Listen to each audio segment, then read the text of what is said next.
Tonight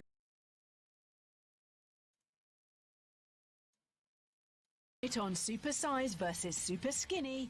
Are you ever hungry? Superskinny Sam and 35 stone Michael fight their food demons in the clinic. That there is a year's worth of your crisps. Michael crosses the pond for some stateside shock treatment. This is absolutely one of the worst ways to live your life. And we meet a young man who successfully kicked back against anorexia. I'm 24 years old. Like, come and get me.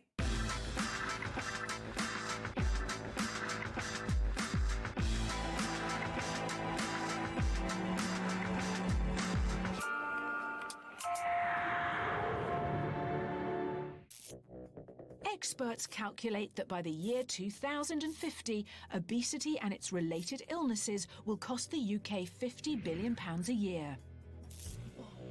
At the other extreme, anorexia has the highest mortality rate of any psychiatric disorder, with 20% of sufferers dying prematurely from their illness.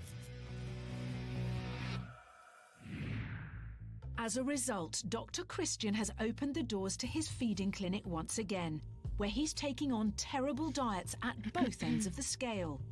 He's inviting 8 supersizers and 8 super skinnies to swap meals and face their dangerous diets head on.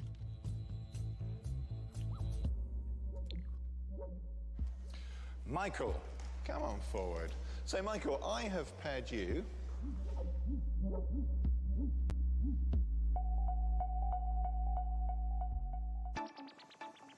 with Sam. Hiya, mate. Hiya. You're right. Sure, how much do you weigh, man? 8 stone. 8 stone. And 4 of you. Which is 8 stone. When I first saw Michael, I was quite terrified. I'm roughly the weight of one of his legs. My first thought running through his head was that he needed a sandwich. I think that he is going to be rather shocked by my diet, and I'm not going to pull any punches. Like, I don't think he'll manage it. Michael's going to be hungry. He might like what I eat, but he'll be hungry, because there won't be a lot of it. Weighing in at 35 stone, Michael is our heaviest supersizer, and his appetite is every bit as big as his 14 personality. pounds. And he is going to be appalled 14 at Sam's pounds, meager sushi Weighs snacks 112 with pounds. not a lot else. But their extreme diets are putting them at risk of serious health problems. And I'm hoping that by putting them together in the feeding clinic, they'll help each other to make a full recovery. 29-year-old Michael weighs in at 35 stone. This mountain of a man has a waistline of 71 inches, which is nearly twice the national average. Well, of course I enjoy food. Look at me. Lean at the back, man. Watch my figure. 29-year-old Michael weighs in at 35 stone. This mountain of a man has a waistline of 71 inches, which is nearly twice the national average. Well, of course I enjoy food. Look at me. Lean at the back, man. Watch my figure.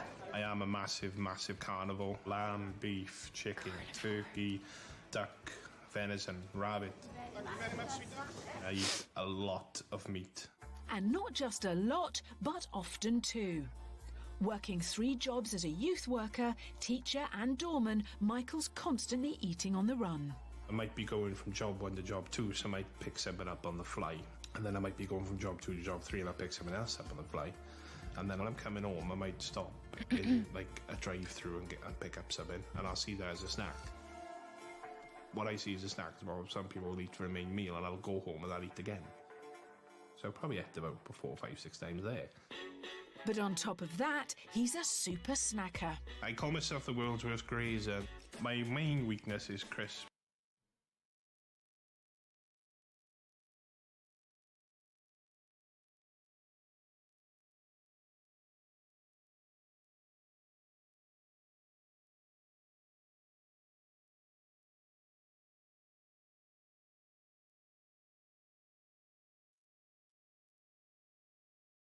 Unfortunately, I'm like a cookie monster going at it, you know. Nom, nom, nom.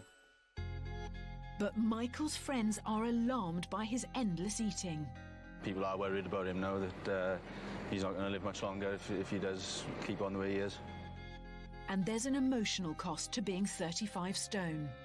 When you go onto a bus, you get stared at.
You know, you gotta make sure, you gotta be careful where you sit. When you go into a restaurant, you stared at. Sometimes it really gets to me.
If I had one aim from doing this, it would just be to blend into the crowd and not be the focus of attention.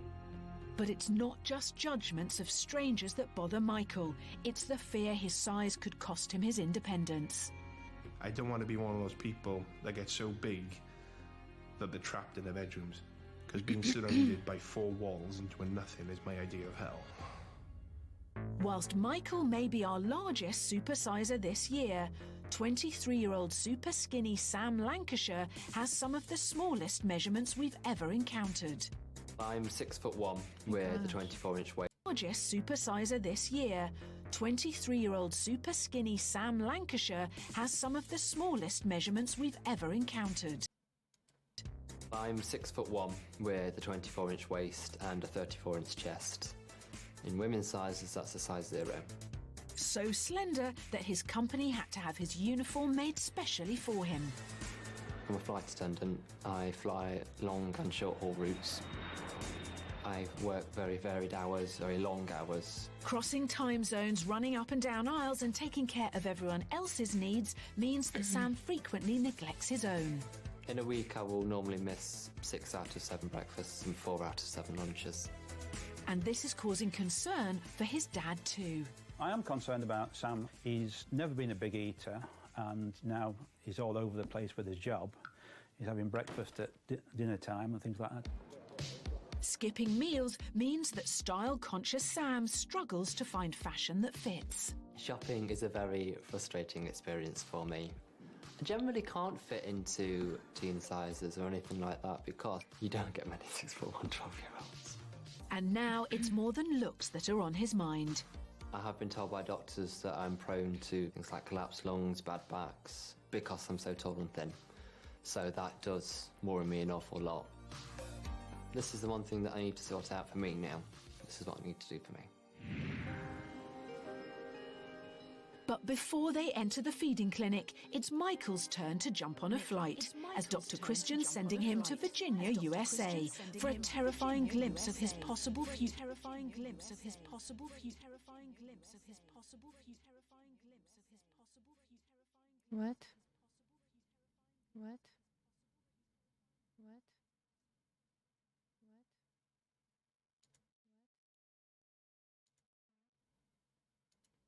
if he continues on his current path. If he continues on his current path. If he continues on his current path. If he continues on his current path.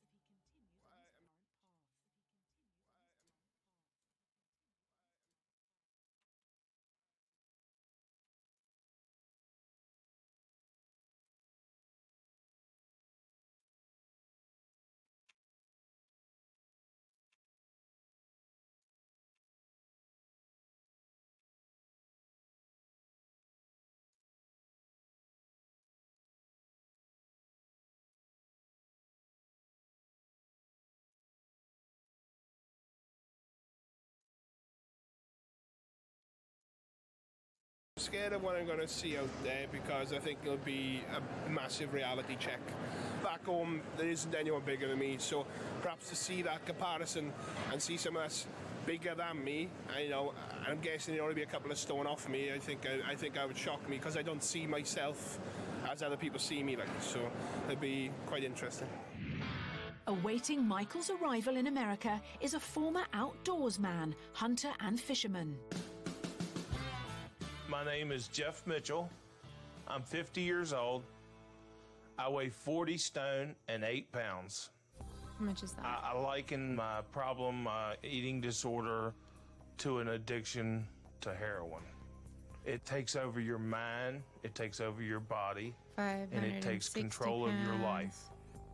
Years of comfort eating and extreme weight gain mean that until recently, he'd been bedbound for 3 years. I might as well be in a jail cell somewhere with somebody threw away the key because, you know, there's so little you can do. The only journeys he's made in recent years have been in an ambulance. Jeff suffered renal failure, pneumonia, lymphedema, chronic bronchitis and heart problems. I'm not the person I used to be. When my wife met me, I could walk these mountains and climb these hills. Father to 9-year-old Jed, Jeff put on so much weight that his wife Sherry had to give up her job to become a full-time carer. He gets depressed. He wants to be able to go and do things. He feels like he's not a good father, he's not a good husband. The depression makes him want to eat more, so it's a vicious cycle. Being trapped and reliant on the help of others is one of Michael's biggest fears. I'm terrified at seeing the glimpse of my future if I carry on the path I'm on. They always come to America to see the person that they don't want to end up like. Hey, how you doing? I'm all right. Good to see you. Good to welcome to Virginia. Well, pleasure, mate. Glad to have you here. Thank you very much. How old are you? 29, mate. 29? 29. You know I'm 50, right? No way. This is my house. Welcome to the Red Roof Ranch Rehab and Social Club. Fair enough, man. Just help yourself and go right in the front door. I'm going to go in the back door. There's no steps that way.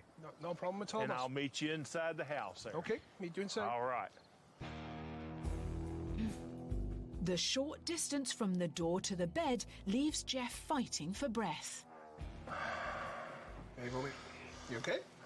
At 40 stone, Jeff has a catalogue of serious health problems. My kidneys failed on me about 2 years ago. It was one of the worst nights of my life, and I was told that if I wasn't given medicines and I didn't start pushing some of that fluid out, that I would die, that I was in renal failure. Okay. Sepsis had took over, and that's when the infection in my leg got into my bloodstream. The surgeons came in and they marked on my leg. They were gonna cut my leg off. They were gonna just try to save my life. And on the third day, my body responded to the antibiotics. I couldn't think of any worse nightmare. I'm only, what, 7, 8 stone off him? I'm not gonna end up like that. No. Can I see myself like it? Well, if I carry on the way I'm doing, then hell yeah. But it ends now. I'm trying. No, sorry, not anymore. Swelling in my legs is excruciating. The pain is just horrible. I've started noticing myself. I can't like muck about and run around on the beach like I used to without getting out of puff. As Michael and Jeff compare notes, Dr. Christian is on his way to Virginia to check that the shock treatment he prescribed Michael is working. Now, Jeff was previously a very fit, active guy. He enjoyed hunting, he enjoyed shooting, he enjoyed climbing up mountains. He's now basically confined to a wheelchair with completely limited mobility. Mike is still reasonably active, he still works as a bouncer, and I'm concerned that he thinks everything is fine and that he doesn't realise how quickly and how fast these problems do come on when they start.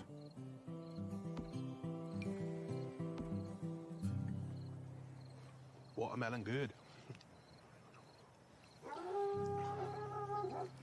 Hey, Mike, how are you? Hello, sir. How Christian, nice to see you. Wow. Jeff, I'm Christian. Hey, Christian. How are you? All right? How you doing? I'm all right, thank you. Welcome to Bedford County, Virginia, man. Well, thank you for having me. So how's it going? How are you boys getting on? What we have in common both is we both got very quiet when we started eating. It was all attention diverted onto the food, right? Food is my heroin. Yeah. The problem with food is you need food all the time. It's always got to be around. Exactly. So it's a question of quantity control and quality control more than anything else. And it's difficult. Jeff's addiction to food has cost him dearly, and Dr. Christian wants to make sure that Jeff's experience really does act as a warning for Michael. Jeff, what would you say your quality of life is like now? I call it trapped in my room. I've been trapped in my room for 3 years. 3 years like this? Yeah. It must be horrific for you, and I couldn't even begin to imagine, you know, if I couldn't go out with my mates and have a drink. This is absolutely one of the worst ways to live your life. You take your family with you. They don't get to go out and live a real life. I can't take my son to a baseball game. It's horrible.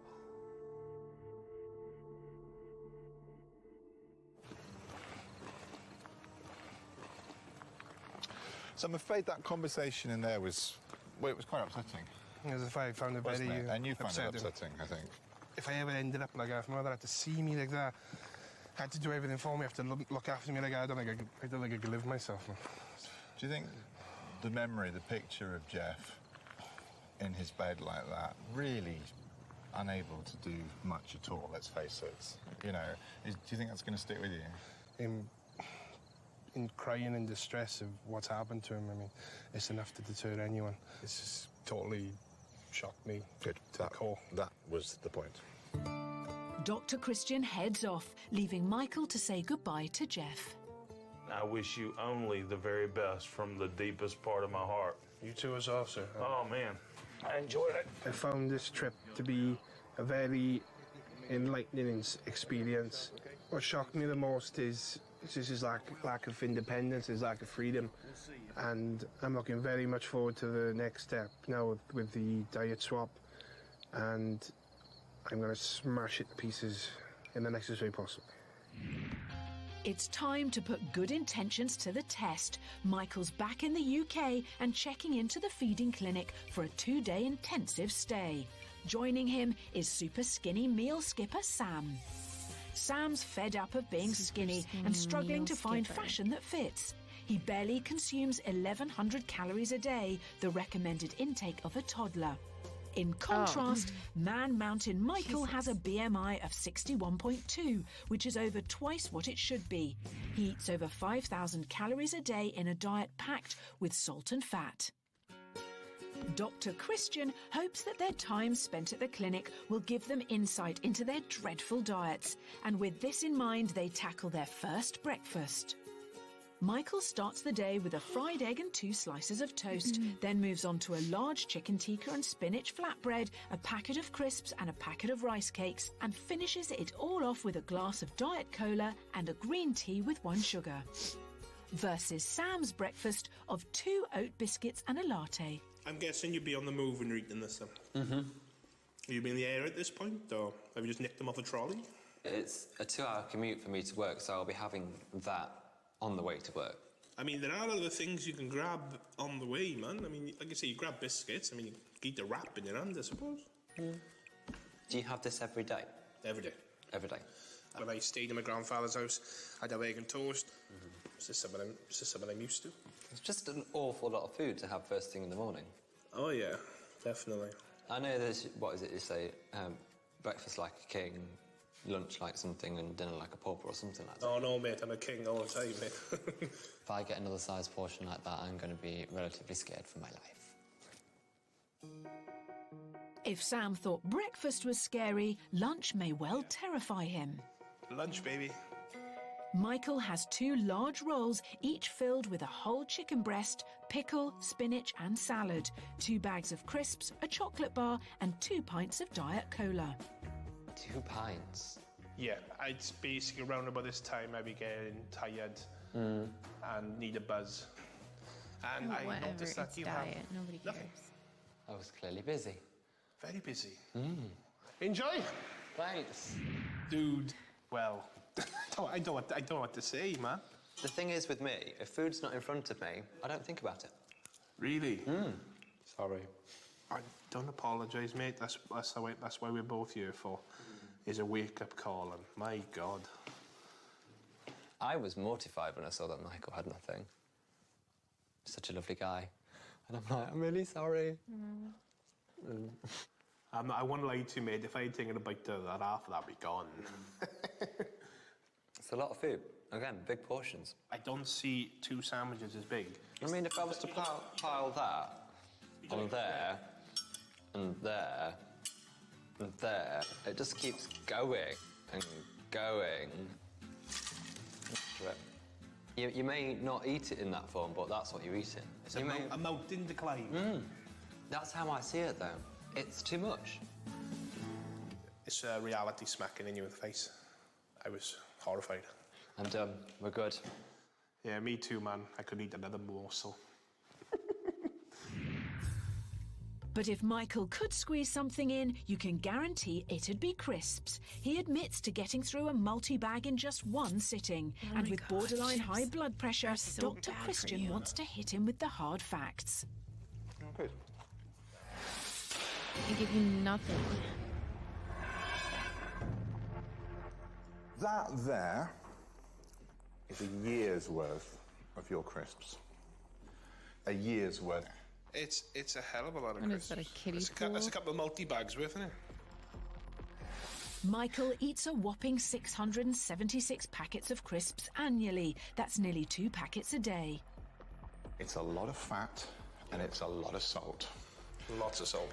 Michael gets through a staggering 5 kilos of salt a year. More than double the recommended level. That's ridiculous. I had absolutely no idea that was what I was chucking in my system a year. It's quite sick, actually. High salt intake is linked to stomach cancer, osteoporosis, as well as high blood pressure. So Dr. Christian's worried that Michael is headed for disaster. That's this. What is wrong with that? Graphic photos. This is something called a hemorrhagic stroke. So a blood vessel essentially has burst, causing a massive great bleed into the brain, resulting in the death of this person. Jesus. High blood pressure, which is often caused by too much salt in the diet, puts the heart under massive strain, often leading to stroke and heart attack. I like my independence. I like to go and do what I want to do. So that if I was to have a stroke and then become disabled or something, that'd be my worst nightmare. Like I wouldn't want that. Having a stroke is nobody's fault, but there are factors that you are in control of that can make having one of these less likely.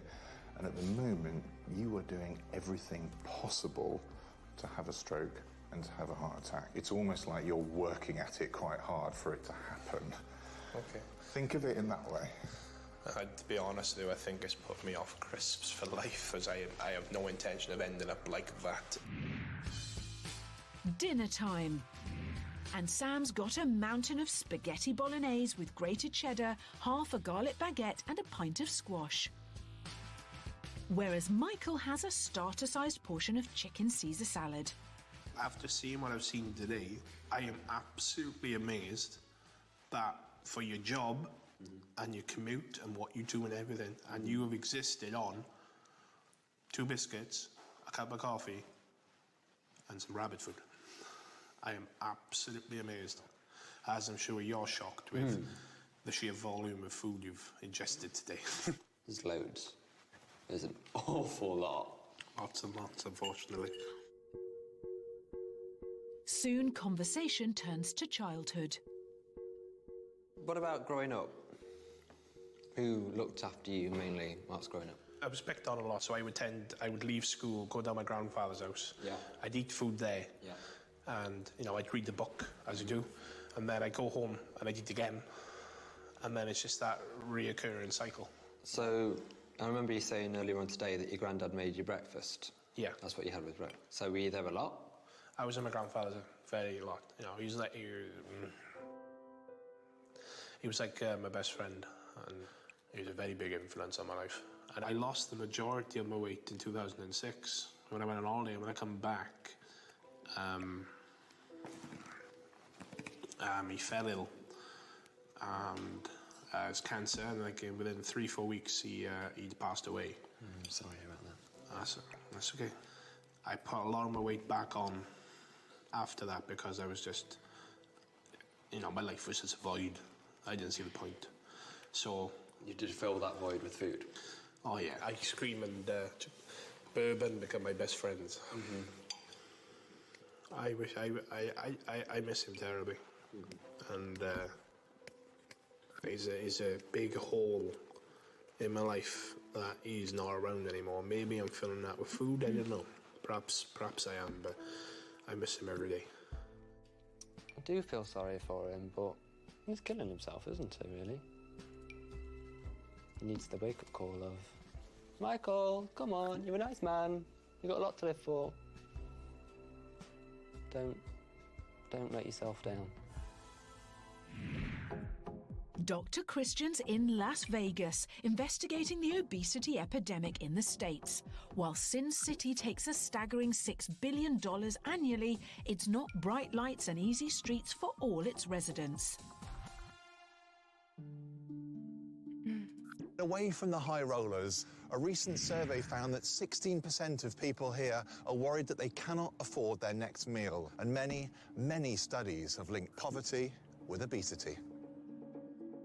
A report published by the American Diabetes Association in 2011 found that people who live in the poorest areas of America are the most prone to obesity.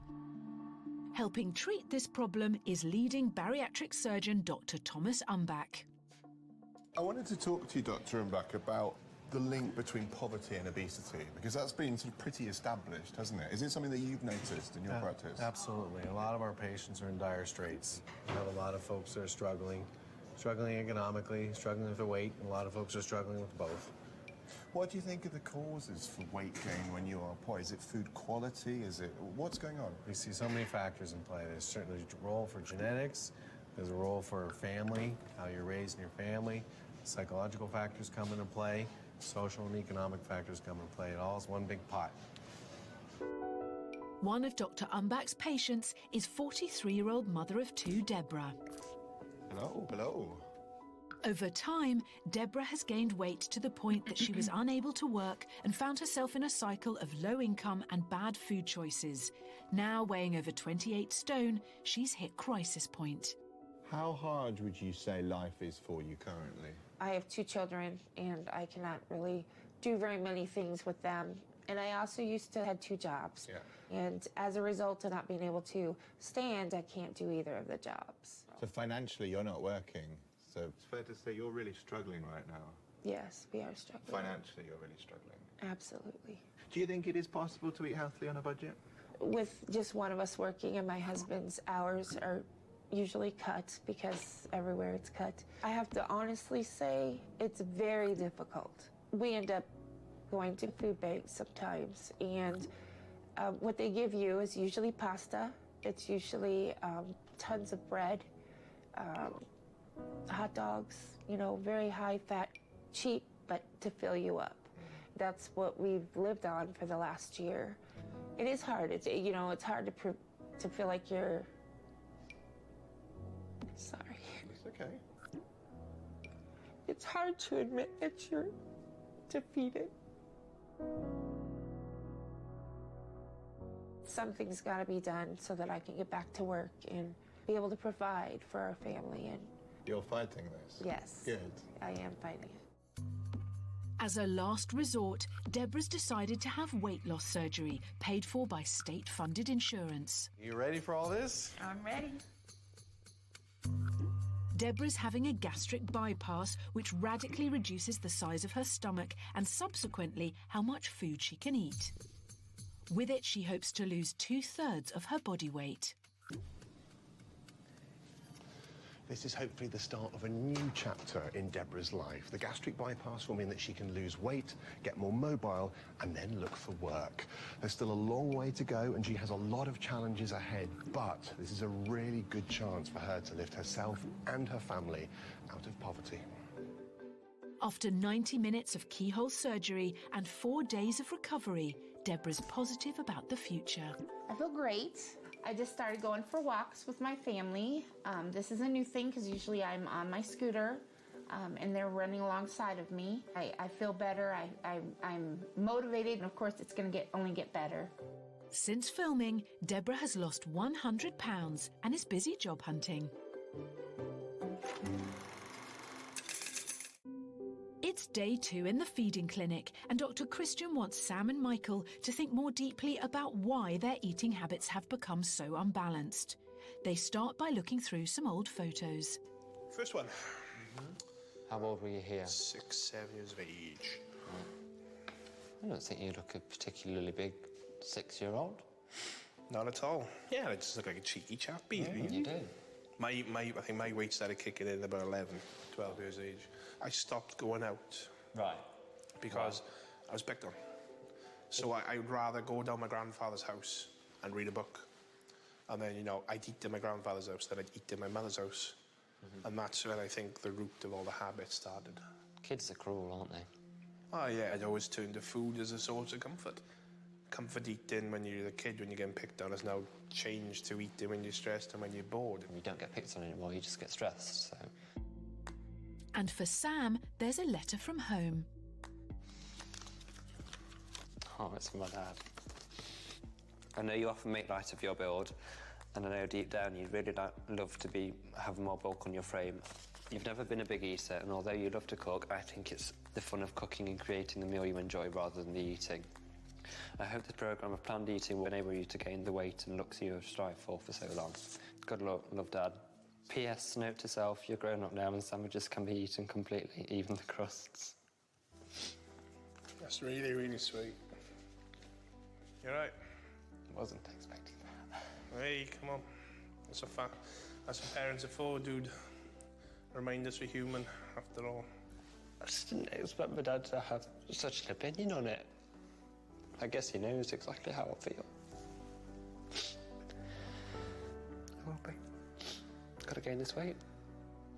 And you will. You right? Hey, miss. Okay, I'll be okay. Don't mess up.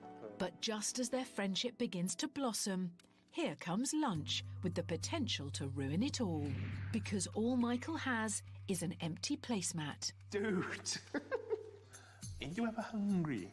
Whereas Sam's taking on a mammoth portion of Jamaican chicken curry and rice made with 700 grams of meat and a whole jar of sauce, a side salad, a chocolate bar, 1 pint of Diet Cola, a pint of squash and a large bag of crisps. What is squash? Faced with so much food, Sam has a realisation. I enjoy making food more than I enjoy eating it. But surely... My way of relaxing is chopping and cutting veg. I'm not fussed about the end product. Veggie. I guess I just like making other people happy. It makes everybody else happy when I cook them nice food. Fair enough. No, I'm good. I can't eat any more of that. There's too much spice. It's fine, it's fine. Sam needs to realise how essential a balanced diet is to his health. He now needs to work out how he can make the time to make those all-important changes. Michael and Sam are coming to the end of their stay at the feeding clinic, and it's time for their last supper. I got food. Michael has a small sushi bento box, 1 udon noodles in miso soup, and a handful of chocolate caramels. I love sushi. Sam's got 2 chicken breasts fried with mushrooms, served up on 2 packets of instant noodles, a huge plate of couscous, a chocolate bar, a bowl of bran cereal, an energy drink and a pint of orange squash. Bring it on. Once again, awful lot of food. Yeah, it's been a clear message over the meals, isn't it? I need to cut everything in half, man. Oh my God, that's really nice. I'm sorry. That's gorgeous. I'll keep this, you keep that. So tell me, what do you think you've had out of the experience? I'm happy to be here and I'm very happy to have had this experience. You've probably put a pound on at least, haven't you? At least. I'm going to have to be a lot more organised than what I am with my food. Yeah. I'm going to have to stop worrying about everybody else. And everything else, possibly. Well, you know, once you sort their heads out, the body will do what the mind says. So everything I've seen over the course of the meals and everything I've done with Dr. Christian has really, like, given me an education badly needed. So the meal swap is over, and it's time for Dr. Christian to give Sam and Michael their personalised meal plans. So guys, you've done it. You've got to the end of the diet swap and you're going home. And it wasn't as bad as you thought, was it? No, it wasn't. I'll answer that for you. Tim, Michael, this one's yours. 2 things. Boredom, portion size. That's all I'm going to say. You know what I mean? 100%. Sam, this one is yours. And look, I know with your job it can be difficult. If this is going to work, food has to come first. It has to be your #1 priority. Do that and you'll see great successes. Both of you. Good luck. Thank you very much. Thank you. Michael's plan drastically reduces his portion sizes and swaps crisps for healthier options, cutting his calorie intake by half to 2,500 a day. Sam's plan more than doubles his daily intake to 2,800 calories and calls for him to make time for meals. He needs to start eating breakfast and lunch and add healthy snacks in between. It's been eye-opening, and yesterday was the hardest bit. My stomach was going all knotty and stuff. Quite clearly there are some issues that need addressing, such as my salt intake and my portion sizes. The future. I have been very shocked, and I've been very disappointed in myself. I always thought that I ate quite healthily, and maybe what I do eat is healthy. I just don't have enough of it. Dr. Christian will be checking up on their progress in a couple of months' time. Look after yourself. I'll see you soon, right? Yep. See you later. Take care of yourself. Emma Wolfe is a journalist who suffered from anorexia for many years. Across this series, she's been meeting people affected by eating disorders, including recovered sufferers. I decided to start running. Before I knew it, I'd started to lose weight, and once I'd lost weight, I wanted to lose more. And those still fighting the battle. We will all be skeletons at one day, for sure. But we're not supposed to live like skeletons. Today, she's on her way to meet Ashley, who we last saw in 2009 when he weighed just 8 stone 7 pounds and was gripped by anorexia nervosa. It's become its own terminal illness for me. And it's just a vicious circle. I'm just turned into this resentful, bitter, unfulfilled 20-year-old. His bright future as a footballer fell apart after a hand injury, and it was then that Ashley's eating disorder developed. My dreams were shattered, I suppose. I then tried to get a grip of my life in other ways, and food was the main focus for me then. He had lost 3.5 stone in 3 years and was living off a diet of fruit and very little else. In 2009, Ashley decided to take part in a programme on Supersize versus Superskinny, in which his eating patterns would be challenged in a safe environment with the support of therapists. It's just a punishment thing, and I then adopted this attitude that I needed to earn my food. One of the most difficult tasks for Ashley was shopping for dairy products where low-fat choices were not an option.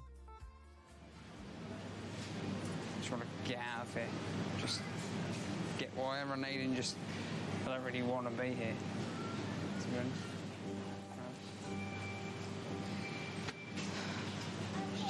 It's just just like, I just don't need this.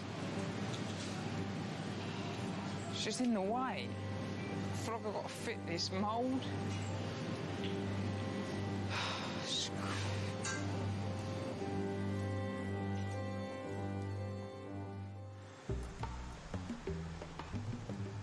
4 years on, Ashley has turned his life around. He's got a job he loves in the media and now weighs a healthy 12 stone.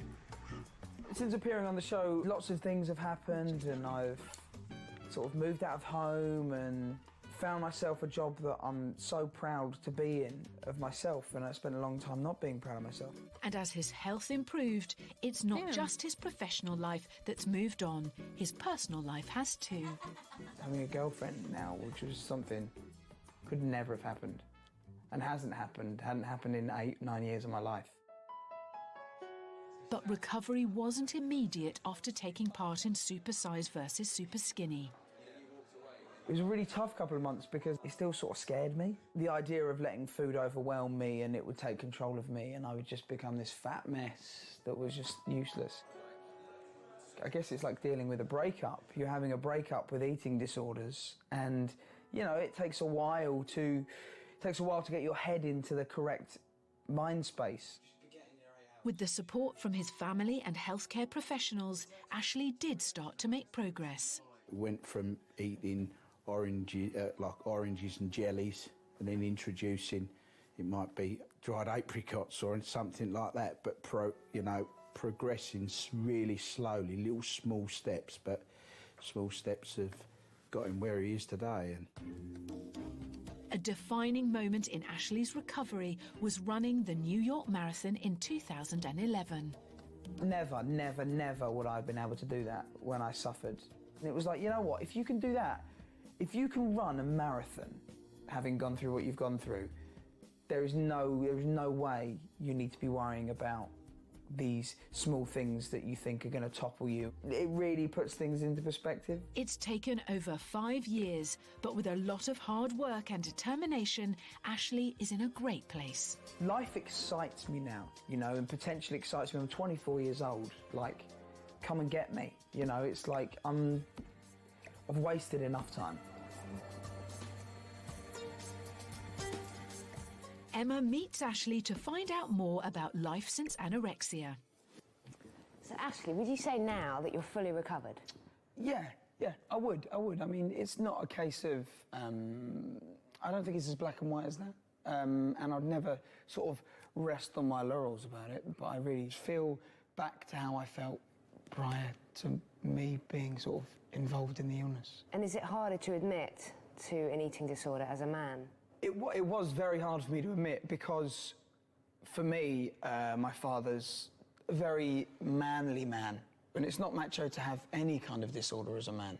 There's almost this stigma that goes with being a man, that you need to be this masculine figure, and mental health doesn't affect me because I'm a man. And yeah, I can't have an eating disorder, I'm a bloke. Exactly. What would you say to other people struggling with an eating disorder? The first thing I'd say is that just you need to realise that it isn't something to be ashamed of, because it can happen to anyone.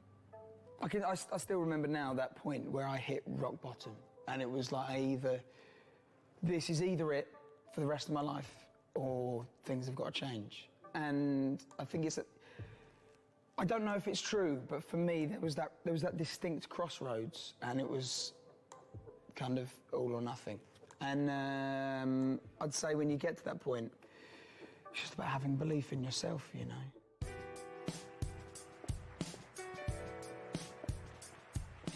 I've met a variety of different people in this series and investigated a range of different eating disorders.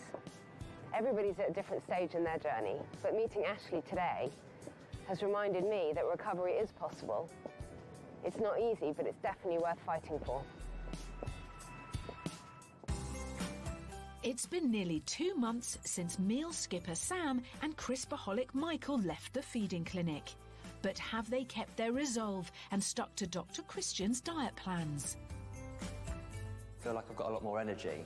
Within myself, I feel a lot more confident. Bones are disappearing. Yay. Today I'm feeling nervous as hell. Judgment Day is finally here, so, you know, we'll see what the scale says, and I think I've lost something because I've gone down a shirt size. Michael, welcome back. Hello. It's nice to see you again. Tell me how your new, healthier lifestyle is going. It's going well so far. Gone back into training, and we've been hitting the gym. So you're exercising? Yeah. Good. And then what about your eating? I'm better prepared, so in my house and in my car there's always like a healthy snack option, so I don't go to the fast food chain in the morning. I have about a cereal if I go to work, you know. One key point is that I've not eaten one bag of crisps since I left the clinic, not one. That was going to be one of my questions, really? The swimming pool of crisps has stayed with me all this time, and if I've got to eat something, I'll just grab a pack of jerky, which is low in fat, high in protein. The focus really, for me as a doctor, is all about health, and your health risks at the weight that you were when we first met were really, really significantly high. And now, every visit to the gym that you make and every pound that you lose will be reducing those risks. I mean, I've definitely noticed there's no more issue with blood pressure anymore, because I've had that checked since you've left here, and everything's A-OK on that, so it's definitely going the right direction. What are you most proud of about what you've done? The fact I've stuck to it. This is the most sustained period of time that I've ever stuck to it. And, you know, I've got the momentum behind me now, so I just got to make sure I carry it forward when I leave here today. Sam, it's good to see you back again. Tell me, how's it all been? Have you found it difficult to make changes, or have they all happened as I hoped? It has been extremely difficult for me to make some changes, unfortunately, but I've got there in the end.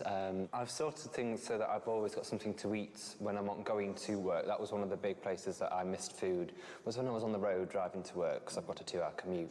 So these are big changes, actually. Yeah. You're planning and thinking ahead. The one thing that I have noticed is that food is a lot more on my mind now. I wake up and I'm hungry, and I think I might have put a bit of weight on. You do? Really? Why do you think that? I'm starting to fill out a little bit more, especially around my midriff, and mainly around my legs. It's time for Sam and Michael to be reunited. Oh my God. Hello again. Hi. Look at you. Oh, it's like the handshake, isn't it? Oh, God. Oh. You right, man? Hey, you look good, man. Yeah, you too. Crisps? Fizzy drinks? I haven't touched a bag of crisps since I left. Really? Oh, you can see my chin. I got a chin. I got chin now. My indicator was when one of the buttons flew off my uniform onto a customer, then I thought, it's clearly fitting now. Hey, you look good, dude. So do you. I come bearing the all-important figures. The good news for you guys, because I know, Michael, you are itching for these numbers, aren't you? Yeah, with a combination of excitement and dread. But you've done well. You had a lot of hard work to do, both of you, didn't you? Definitely. Yeah, a lot of hard work. Sam, should we put you out of your misery first? All right, then. Have you gained or lost weight? You definitely have gained weight, Sam. You have listened to what I've said. You have made food a priority. You are eating regularly. I know you are, because the scales don't lie. And actually, you've put on half a stone. Really? Really. Which is a phenomenal amount of weight to put on pounds. in such a short time. So fantastically well done. And also, you've put on 4 inches around your middle.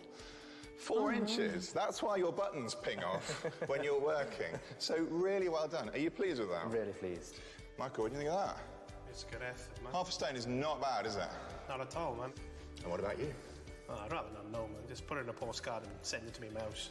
Well, Michael, you've lost 3 stone, 8 pounds. That's over 3.5 stone you have done, which is fantastic. Do you want some more numbers? 28 pounds. 5.5 inches have disappeared from your belly, and over 4 inches around your chest. Must be where the shirt's coming from. That's why the shirt's loose, the jeans are falling off you. You're a mess, man. Buy some new clothes. Come on.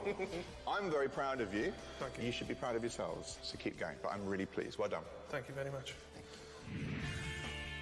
I am definitely going to keep this up now that I know that I can gain weight. I mean, it's a great start. Half a stone is exactly what I wanted. Momentum's behind me, and I don't want to lose it. So I'll keep going till the job's done, because I won't stop until it's all off me. We'll definitely keep in contact, myself and Michael. We'll egg each other on and tell each other off when we have a bit of a slip up. He's a good friend. Yeah.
Are you being nosy?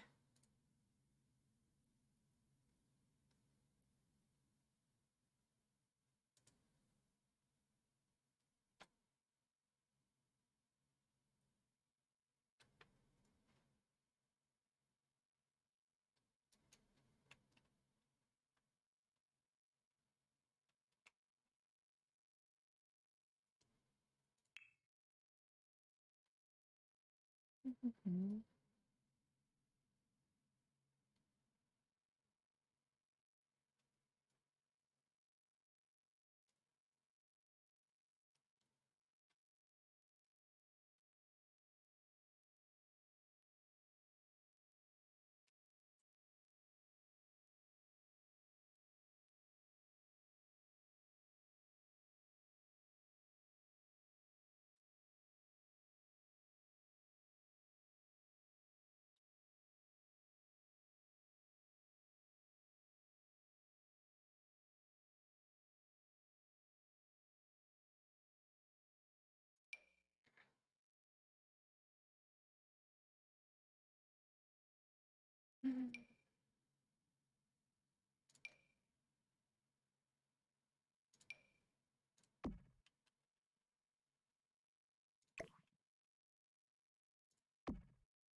Mhm. Mhm.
Pizza. I can see. Let me look at their menu. Yeah, I know. I don't know if they have a menu online or a website, but I'm just gonna get a pepperoni pineapple pizza then. Well, that sounds freaking wonderful. Um,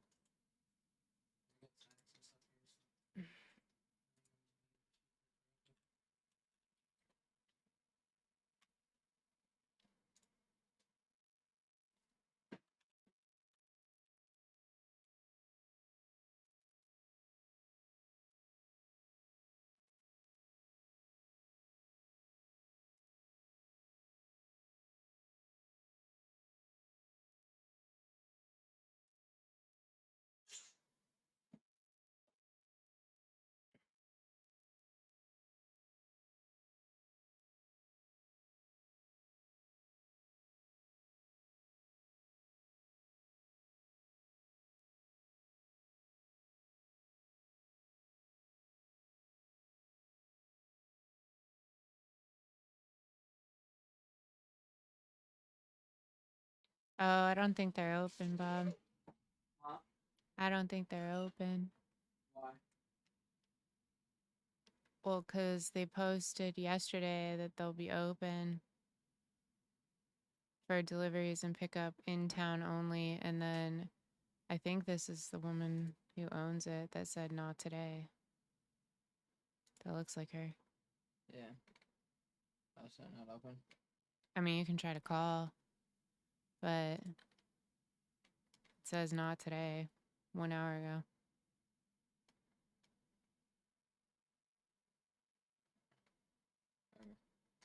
That's all the information I have. They might be open. I don't know.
They don't have any salads or anything, so I don't want anything.